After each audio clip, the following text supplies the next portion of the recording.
My girlfriend's text lit up my phone just as I was sliding the velvet ring box into the inner pocket of my suit jacket. I'd been rehearsing the moment for weeks. Thanksgiving weekend at her parents' lake house in Vermont. The whole family gathered, fire crackling, string lights twinkling over the dock. Emily had always said she wanted something quiet and meaningful, nothing flashy, just us and the people we loved most. I'd booked the ring months earlier. A vintage sapphire surrounded by tiny diamonds, exactly the style she'd pinned on a secret Pinterest board I wasn't supposed to know about. I'd even coordinated with her mom about the perfect timing. After dessert, when everyone would be relaxed and happy, I was supposed to fly up early Friday morning, the day before Thanksgiving, to help with preparations and steal her away for a walk along the frozen shoreline at sunset. The proposal would happen there, then we'd announce it over pie. But the text stopped me cold. Emily, 7:42 p.m. Hey babe, quick heads up. Don't come up Thursday night or Friday morning like we planned. Come Saturday instead. My stomach tightened. I stared at the screen, waiting for the explanation that would make it okay. Emily, 7:45 p.m. It's just, Ryan is coming with his parents Friday. They're staying through the weekend. Things ended weird between us back then, and I think we both need a chance to talk it out properly. Without it feeling awkward with you here. We'll have plenty of time together after everyone leaves Sunday. Love you. Thanks for understanding. Red Heart Ryan. Her high school sweetheart. The one who'd gone off to Yale while she stayed local. The one she'd dated for 3 years before he broke her heart by choosing a summer internship in London over spending time with her. She'd only mentioned him a handful of times in the 2 years we'd been together, always with a dismissive laugh, like he was ancient history. But apparently not. I sat down on the edge of the bed, the ring box suddenly feeling ridiculous against my chest. She hadn't asked if I was okay with this. She hadn't suggested we talk about it. She'd simply rearranged our holiday, our proposal weekend, around her need to reconnect with an ex. I waited for anger to surge, but what came first was a strange, hollow calm, like stepping into cold water and realizing you can still breathe. I didn't call her. I didn't beg for clarification. I opened the airline app and changed my flight to a refundable credit. Then I walked to the jewelry store downtown, the one with the soft lighting and the patient sales associate who'd helped me choose the sapphire. She remembered me. Everything all right? She asked gently when I placed the unopened box on the counter. The timing isn't right anymore, I said. She nodded, no questions, and processed the return while I stared at the display cases full of promises other people were still keeping. Back home, I didn't pace or throw anything. I just started packing. Not dramatically, not angrily, just methodically. My clothes from the closet we shared. My books from the living room shelves. The framed photo of us at the beach last summer went into a box, face down. The coffee maker I'd bought when we moved in together stayed. It was technically hers anyway. I left the plants I'd been watering, the throw blanket I'd brought from my old apartment, the little notes we'd stuck on the fridge. Everything that was truly mine fit into 2 suitcases and 3 boxes.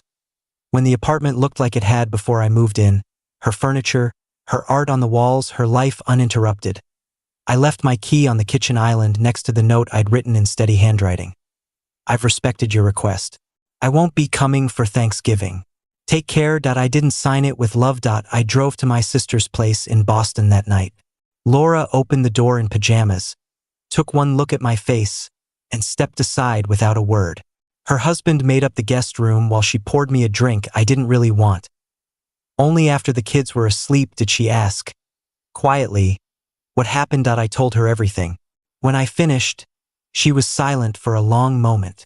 She didn't even ask how you'd feel about it, Laura said finally. She just decided.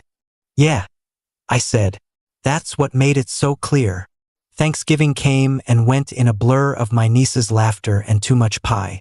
My phone stayed mostly dark. No frantic calls, no apologies. Just one text on Thursday afternoon. Emily, 3:17 p.m. Hope you're having a good day with your family. Miss you, Red Heart. As if nothing had changed. Friday evening. The call came. I was helping Laura baste the turkey leftovers when my phone buzzed insistently. Emily's name on the screen. I stepped onto the back porch, cold air hitting my face. Hello? Her voice was thick with tears, ragged in a way I'd never heard before. Oh my God. I can't. I don't even know where to start. I waited. Ryan brought someone. A woman. He's engaged. They're expecting a baby in March. He announced it at dinner last night, stood up with this whole speech about new chapters and gratitude for past relationships that helped him grow into the man he is today. Everyone clapped. My parents clapped. I sat there smiling like an idiot while he talked about building a future with someone else. She was crying hard now, breath hitching. I feel so stupid. He kept finding excuses to talk to me alone all day Friday, asking about my life, saying he regretted how things ended, that he'd always wondered. I thought maybe, and then this, in front of everyone. I listened to her sob, the wind rattling the bare trees around Laura's yard. I need you, she whispered. I messed up so bad. Please, can you still come tomorrow? I need you here. I see it now. You've always been the one who… Emily? I said quietly, cutting her off. She went still. I'm not coming. Silence stretched between us, broken only by her shaky breathing. What do you mean? I mean, I respected your request. You wanted space to reconnect with Ryan without me making it awkward. You got that. I'm spending the holiday with my family. But I didn't mean… You did? I said, calm and certain. You made a choice. I made mine. She started crying again, harder this time, words tumbling out about how humiliated she felt, how her mom kept giving her pitying looks, how she couldn't believe I'd abandoned her when she needed me most. I let her talk until she ran out of steam. When she finally asked, voice small, "So that's it? You're just done?" "Yes," I said. "That's it." I ended the call. Saturday brought the texts. First confusion. Did you really mean that? Then hurt. This is really cruel. It's Thanksgiving weekend. Then anger. My family is asking why you're not here. I don't know what to say. By Sunday. The tone had shifted to bargaining. I know I hurt you, but we can talk about this when I get back. We can fix it. I didn't respond to any of them. Monday morning, I woke up early and drove back to the city. I found a new apartment listing online. A small one-bedroom in a different neighborhood, with big windows and hardwood floors and no memories of her. I signed the lease that afternoon. The move took less than a week. Friends helped carry boxes, asked careful questions, accepted my simple answers. By the time Emily returned to the city, my old key wouldn't have worked anyway. I'd had the locks changed as a standard procedure for ending a lease early.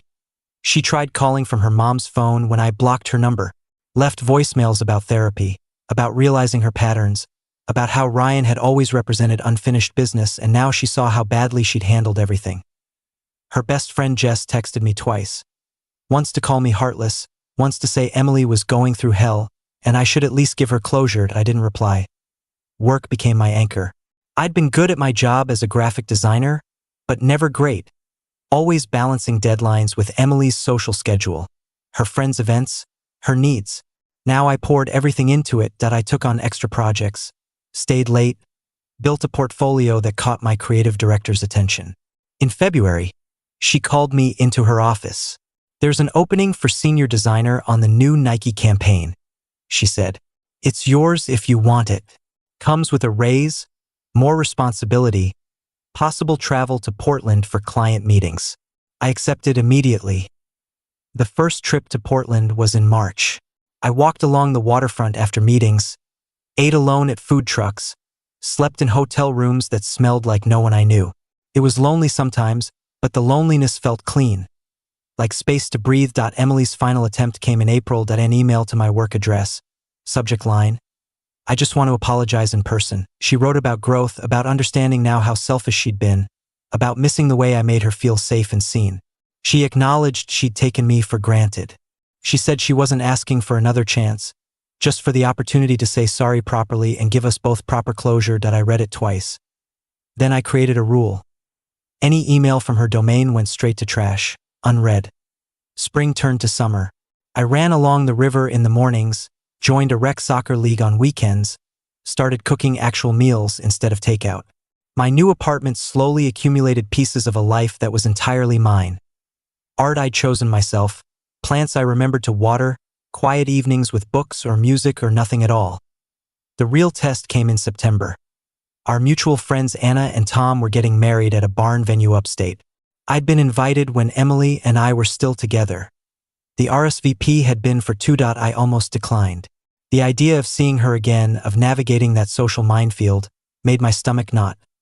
But then I thought about spending the evening avoiding corners of the room, making myself small again, and something in me refused. That I replied that I'd attend solo. That I bought a new suit, charcoal gray, better fit than anything I'd owned before. Drove up alone on a perfect fall day, windows down, music loud. The venue was beautiful. String lights, wildflowers, the smell of hay and wood smoke. I found Anna first, hugged her tightly, told her genuinely how happy I was for them. Then I saw Emily across the lawn. She was standing with Jess and a few others, drink in hand, wearing a deep green dress that brought out her eyes. She looked beautiful and thinner and tired.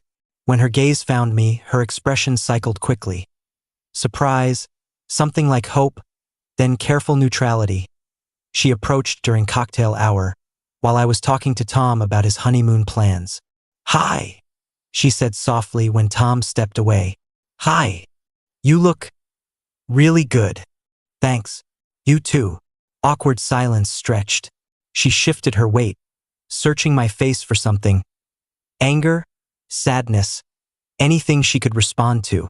"I didn't think you'd come," she admitted. "I almost didn't." She nodded, looking down at her drink. "I've been in therapy. A lot. I understand so much more now about why I'm glad you're doing better," I said, and meant it. Not for her sake, but because holding on to hatred felt like carrying unnecessary weight. Her eyes filled. "I treated you terribly. I see that now. I was chasing some fantasy of closure when I already had everything I needed. I wish I could take it back." I took a slow sip of my drink, watching the sun sink behind the hills. "You can't," I said gently. "And I don't need you to." She blinked rapidly. "So you really feel nothing? After everything I feel peace," I said. "I feel proud of the life I'm building. I feel grateful for the clarity you gave me, even if it hurt like hell at the time." Her mouth opened, then closed. She had no script for this, no dramatic fight, no tearful reconciliation, no lingering connection to manipulate, just a man who'd moved on. Someone called her name from across the lawn, Jess waving her over. She hesitated, then gave a small, sad smile. "Take care of yourself," she said. "You too." I watched her walk away, shoulders slightly hunched, and felt nothing sharp, no triumph, no regret, just the quiet certainty that I'd made the right choice. Later, during the reception, I danced with Anna, laughed with old friends, ate cake under the stars, drove home the next morning with the windows down again, feeling lighter than I had in years. The ring I'd returned gathered no dust in my memory. The proposal that never happened became just another story of what might have been. What is, instead, is better. A life chosen, not settled for. A peace earned, not begged for, and a future that belongs entirely to me.